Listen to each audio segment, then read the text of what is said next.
are some strong signs and symptoms that you might have a leaky gut. It's all coming up today on another episode in the Leaky Gut series with me, Sarah K. Hoffman, aka a Gutsy Girl. Let's go. Welcome back to my YouTube channel, and today we are going to go through some of the telltale signs that you might have a leaky gut. And while they can differ greatly from person to person, there are many that are so similar and common from person to person. Bear with me, there are a ton of them, but if you seem to identify with at least a handful of these, consider that you might have a leaky gut. Number one, you have the classic digestive symptoms, the gas, the bloating, the diarrhea. Number two, you have seasonal allergies or asthma. As we're going through this list, what you're going to find is that a lot of times things and problems will manifest throughout the body that have nothing to directly do with the gut. But make no mistake about it, leaky gut will tend to manifest in all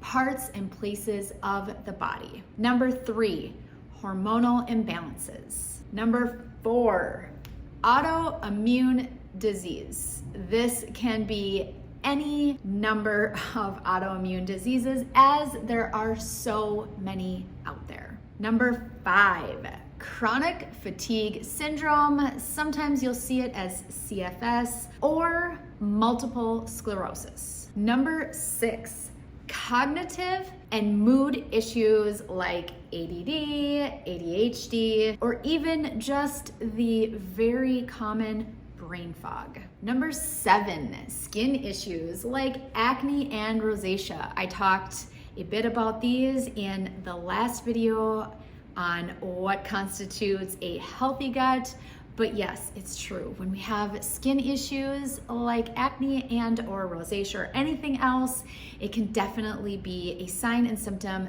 that our gut might be leaky. Number eight, a candida overgrowth.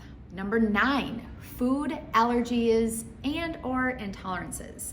This also goes back to the first video in which we talked about one of the ways that people sometimes figure out that they have a leaky gut is by taking that food intolerance test and finding out that they are intolerant to seemingly everything. Number 10, a diagnosis of inflammatory bowel disease, IBD, such as ulcerative colitis or Crohn's. Number 11, celiac disease. Number 12, irritable bowel syndrome.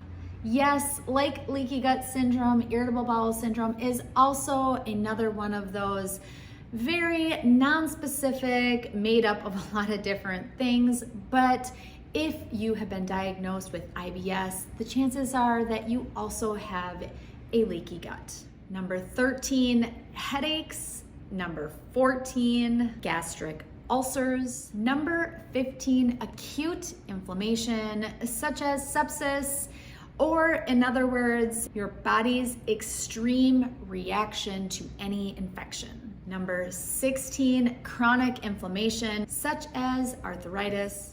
And number 17, last but not least, obesity-related metabolic disease, such as type 2 diabetes. Now, before I let you go today, let me be very clear about one thing, which I have documented in my book, The Leaky Gut Meal Plan. According to current medical thinking, leaky gut does not, in fact, cause these conditions, but rather those with a leaky gut are much more likely to have any number of the problems that I just went over. And also, many times, they all occur simultaneously. I had many that occurred simultaneously, which is also why it makes it very hard and the journey towards ultimate gut healing to take a long time. Finally, please know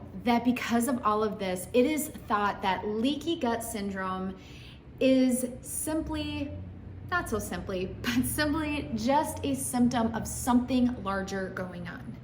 That is why I wanted to do this entire series to begin with, because if you find that you're resonating with my messages, thoughts, ideas, and information around leaky gut syndrome, it is not something to take lightly or to gloss over by any means. If you have any questions, comments, or anything else, please be sure to leave them below. Subscribe to my YouTube channel, and I will be back very soon for more information on leaky gut. I will see you again next time.